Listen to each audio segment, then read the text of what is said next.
అంతిమంగా ధర్మాందే విజయమని మరొకసారి రుజువైంది. ఈరోజు గ్రూప్ 1 విషయంలో హైకోర్టు ఇచ్చినటువంటి తీర్పు ఈ రాష్ట్ర యువత పోరాటానికి లభించినటువంటి ఒక ఫలితంగా మనం భావించాలి.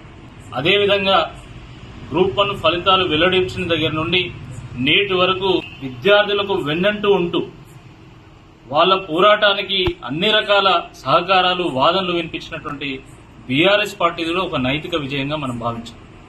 ఎందుకంటే గ్రూప్ 1 ఫలితాలు వచ్చినటువంటి సందర్భంలో దీంట్లో ఏదో గందరగోళం ఉంది, అన్ని అవకతవకలు జరిగినాయి, ఏదో గోల్మాల్ చేసిందో అని చాలా స్పష్టమైనటువంటి ఆధారాలతోని ప్రజల ముందు దీన్ని చర్చకు పెట్టి ప్రభుత్వ దృష్టిని ఆకర్షించేటువంటి ఒక ప్రయత్నం చేస్తే వాటికి సమాధానాలు చెప్పాల్సింది పోయి వాటిని సరిచేసేటువంటి ఒక ప్రయత్నం చేయాల్సింది పోయి అధికారులు అత్యుత్సాహం ప్రదర్శించి ప్రభుత్వం అత్యుత్సాహం ప్రదర్శించి టీజీపీఎస్సీ ద్వారా బీఆర్ఎస్ పార్టీకి చెందినటువంటి నాకు ఒక నోటీస్ పంపి నీ మీద పరువు నష్టం దావా వేస్తాము, నీ మీద క్రిమినల్ కేసు వేస్తాము, నీ మీద సివిల్ కేసు వేస్తామని చెప్పి బ్లాక్మెయిల్ చేసి బెదిరించేటువంటి ప్రయత్నం చేశాను. నేను సరైనటువంటి వాదనలు వినిపిస్తే మా పరువు పోయిందంటారు.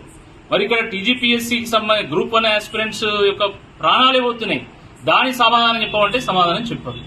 కానీ ఈరోజు హైకోర్టు ఇచ్చినటువంటి తీర్పు నిజంగా టీజీపీఎస్సీకి కానీ అటు ప్రభుత్వానికి కానీ ఒక చెంపపెట్టు లాంటిది.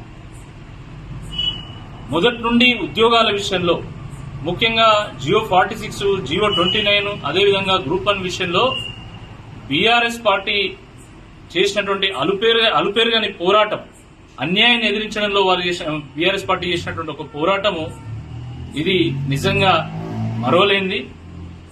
ఇప్పుడు గ్రూప్ 1 విషయంలో కూడా ఇది కేవలం ఆరంభం మాత్రమే. ముందున్నది ముసళ్ళ పండుగ. ఒక ఆటం బాంబు లాంటి బాంబు పేలబోతా ఉన్నది. రుజువులతో సహా గ్రూప్ 1 విషయంలో మొత్తము చిట్టా అంతా బయటపెట్టి ఈ కాంగ్రెస్ ప్రభుత్వం యొక్క బండారాన్ని బయటపెట్టే ఒక ప్రయత్నం 100% చేస్తామని చెప్పి ఈ సందర్భంగా నేను గుర్తు చేస్తున్నా. టీజీపీఎస్సీ సంబంధించిన ఆస్పిరెంట్స్ అందరూ కూడా మేము చెప్తున్నాం, ముఖ్యంగా గ్రూప్ 1 ఆస్పిరెంట్స్ ఎవ్వరు కూడా నిరాశ చెందాల్సినటువంటి అవసరం లేదు. ఇప్పుడు హైకోర్టు ఇచ్చినటువంటి ఒక తీర్పు మనకు ఊరటనిచ్చింది.